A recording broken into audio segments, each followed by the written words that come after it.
Welcome to Fine Art for All. My name is Barbara Mendes, and I'm a Los Angeles artist. Tonight on Fine Art for All, we're going to look at some paintings in this studio, beginning with Peter's painting, a newly commissioned work, and then going on to Change Gonna Come in the background. After that, we're going to see a roll-in, which is going to introduce you to my newest giant project, the third biblical mural, Vayikra. And we'll see that on a little piece of videotape I created on my studio. Then we're going to move on to Now We Paint, when I paint right on the TV camera, and you can wish me a lot of luck with that part. So let's begin by talking about Peter's painting. Now, Peter is a dear friend, and he commissioned me on the occasion of his 80th birthday to paint a narrative of his life. He wrote a narrative with 42 vignettes, the story of his life, and a lot of photos. And I do know Peter's family, and I know his children, but there were a lot of photos accompanying. So the first step of it was to create this drawing based on Peter's life and based on the drawings. And one thing I had to do was create a design to accommodate all of the vignettes. So I came up with this design, and as you know, I'm an artist. I'm drawing with pencil. I'm not a computer. So Peter wanted this one moved over here, and I had to erase it and move it over there. But finally, he was happy with this drawing. So I think you can see from the drawing that really it's all there already, the basic idea. So then it was a matter of you'll see in the video that I begin with an underpainting of all one color, where I put the narrative on my painting, and then I add the colors later. So the painting began, and the story begins up here, in this corner of the painting. Now here we see Peter as a young boy in the beginnings of Nazi Germany. Peter was a very, very smart boy. He was in the first class. He and his best friend were always first, second, second, first. All of a sudden, he has to go in the back of the class. He's a Jew. A Jew cannot sit in the front. So his family knew there were trouble. And his family was wealthy. So they immediately and early on made plans to leave Germany. And the parents went ahead, and they bought a home in New England. Now, the old grandmas didn't want to go. They were old. They didn't want to leave. Here they are on the dock, waving goodbye to the boat with the family. And their grandmas perished in the Holocaust. But Peter came along with the nanny on the SS New York. And here he is pulling into New York Harbor with his sisters and his brothers, and here's Peter on the bow of the ship. And here are his parents welcoming him. Now, Peter had trouble when he came to America because he was a foreigner and he spoke with an accent. And he was wearing lederhosen, and people made fun of him, and it wasn't pleasant. And here you see the children making fun of Peter. And I think that was the last negative moment that we will see in the mural, because Peter began to excel. He learned English. He became great at English. He did well in school. He joined the Boy Scouts.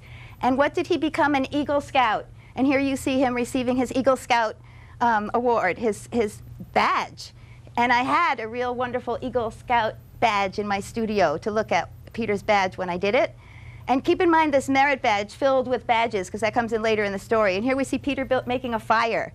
Now, he's excelling in school. He's winning the relay race. Here he is in high school dramatics. He's playing a part in King Arthur's Tennessee Yankee in King Arthur's court. And the night I got to this point, I was calling all my friends, what was the plot of that play? You know, who is this, what costume, what era? And of course, he's a knight in armor. So this is Peter taking a pratfall. Here he is, valedictorian of his school, giving the speech at his high school, in Great Neck High School. Then he joined the Army. We're looking in the 40s here. And here's many vignettes of Army life, marching the USO. And he was sent overseas, ironically, since he started out in Europe. I believe he was sent to France, and he's a military policeman. So here's Peter serving his country as a military police in France. And then when he came back, he resumed his college studies, and he received his degree, I think summa cum laude, at Michigan. University of Michigan. And here he is, and he supported himself waiting tables. Now, he continued to excel in sports, and which are important to Peter. Here he is winning the diving contest. Here he is winning the race, and his friend is hollering out, Petey wins the race. And then he went to work after college, and he was hired on by Interphoto, and he began by packing boxes. Soon, he's the branch manager in Cincinnati in this little office. And now he moves to Chicago, and he's selling for the company, but he's going to Phil's photo store, and the guy's saying, no, no, we don't want it, Peter. But then he meets Charlotte, and he gets married.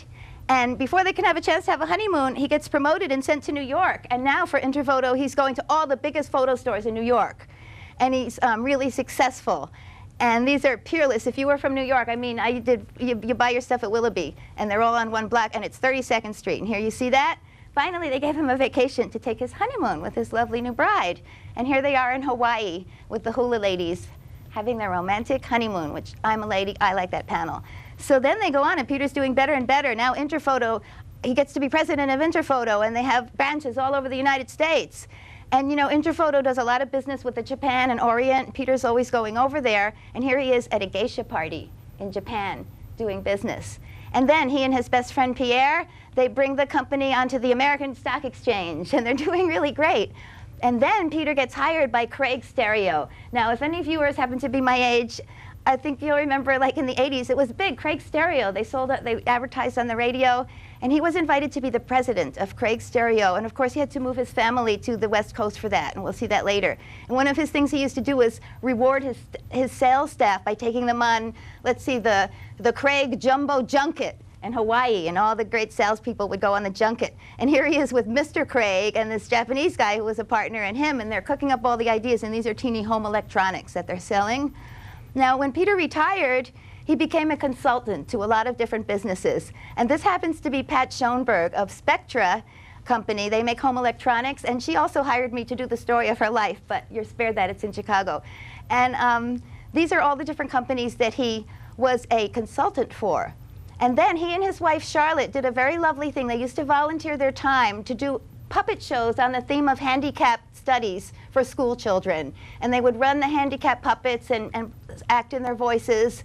And they'd go all around the Los Angeles area with this troupe called Kids on the Block. And one of the last things he liked doing also was giving speech lessons to young people, because kids will get their bar mitzvah or something and they don't know how to do public speaking. So here he is coaching his own granddaughter Lillian, coaching her to give her speech in his home, and here she is giving her bat mitzvah speech in the synagogue. So those are the biographical vignettes about Peter's life. We also have a section dealing with his family life, and it starts right here. And we see Peter and Charlotte in their first home with their first two kids are playing in the leaves. And then we see Charlotte and Peter on their vacations that they would go on every year. And then we see them in their second house, and they're having a birthday party. And they instituted an institution having a football game all the time. They called it the toilet bowl. And they'd have every Thanksgiving, which became a big thing in their family.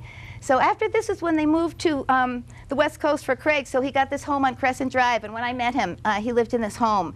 And he lived there a long time. So here in the back in the little pool, you see the children when they're little playing.